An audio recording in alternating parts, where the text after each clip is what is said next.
आबकारी नीति मामले में दिल्ली हाईकोर्ट से अरविंद केजरीवाल को बड़ा झटका लगा है। मामले की सुनवाई जस्टिस स्वर्णकांता शर्मा ही करती रहेंगी। हमारे साथ बात करने के लिए मौजूद हैं दिल्ली बीजेपी के अध्यक्ष वीरेंद्र सचदेवा। सर, जस्टिस स्वर्णकांता शर्मा ने ये कहा कि वो इस मामले से अपने आप को सरेंडर नहीं करेंगी और एक बड़ा झटका अरविंद केजरीवाल को हाईकोर्ट से लगा है। नहीं तो अब अपराधी तय करेंगे कि जज कौन होगा। और आज जो माननीय न्यायाधीश ने टिप्पणी की है, मैं तो उसका स्वागत करता हूं। अरविंद केजरीवाल की समस्या ये है कि वो अधिक चतुर बनते हैं, और जब वो अति चतुर बनते हैं तो राजनीतिक मर्यादाएं लांघ जाते हैं, सामाजिक मर्यादा भी लांघ जाते हैं। इस पूरे मामले में उन्होंने राजनीतिक चतुराई दिखाने की कोशिश की थी। अरविंद केजरीवाल को ये समझना होगा कि अदालतें इंसाफ का मंदिर होती हैं, अदालतें राजनीतिक अखाड़ा नहीं होती। वहाँ राजनीतिक कुश्ती नहीं लड़ी जाती। आपको अपनी बात रखने का अवसर दिया जाता है, आप अपनी बात रखिए। लेकिन अरविंद केजरीवाल ने जिस तरह से नौटंकी की, जिस तरह से खुद पेश हुए, वहाँ तक भी ठीक था।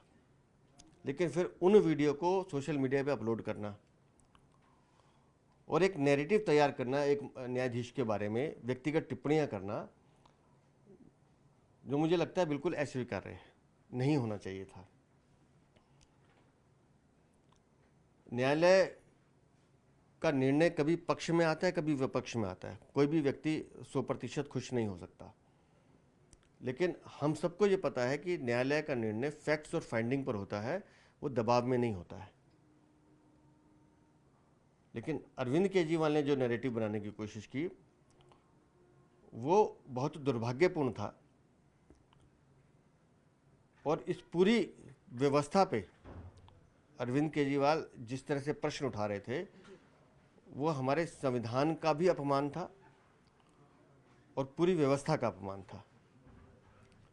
तो मुझे तो आज का निर्णय लगता है कि बहुत स्वागत योग्य है। और ऐसे हर व्यक्ति को जो ज़्यादा चतुर बनता हो, जो ज़्यादा चालाक बनता हो, उसके लिए ये निर्णय एक तासीर है।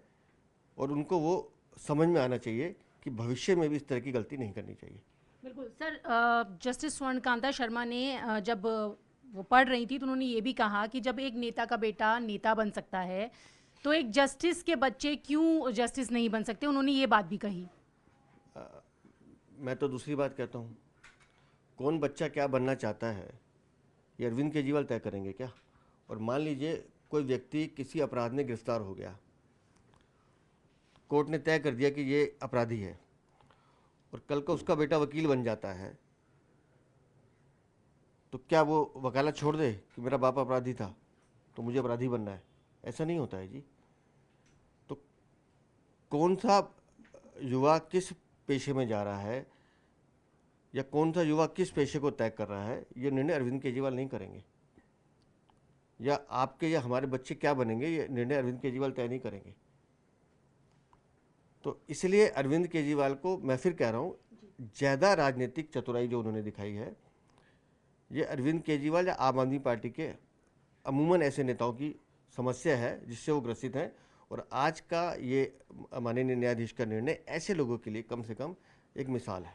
सर, एक आखिरी सवाल है कि 29 अप्रैल को सीबीआई की दलील सुनी जाएंगी। इसके साथ ही जो बरी किए गए लोग हैं उनकी सुनवाई 4 से 7 मई के बीच में होगी और कहा गया है कि आखिरी मौका है आपके पास। तो यही तो हमारे कानून व्यवस्था की खूबी है कि ये जानते हुए भी कि अरविंद केजरीवाल या बाकी जो उनके साथ के आरोपी हैं वो चतुराई दिखाने की कोशिश करें, उसके बावजूद भी न्यायिक व्यवस्था कहती है कि एक बार फिर आपको हम मौका दे रहे हैं कि हम सुनेंगे जरूर, आपको निर्णय क्या है वो फैक्ट और फाइंडिंग पर आएगा।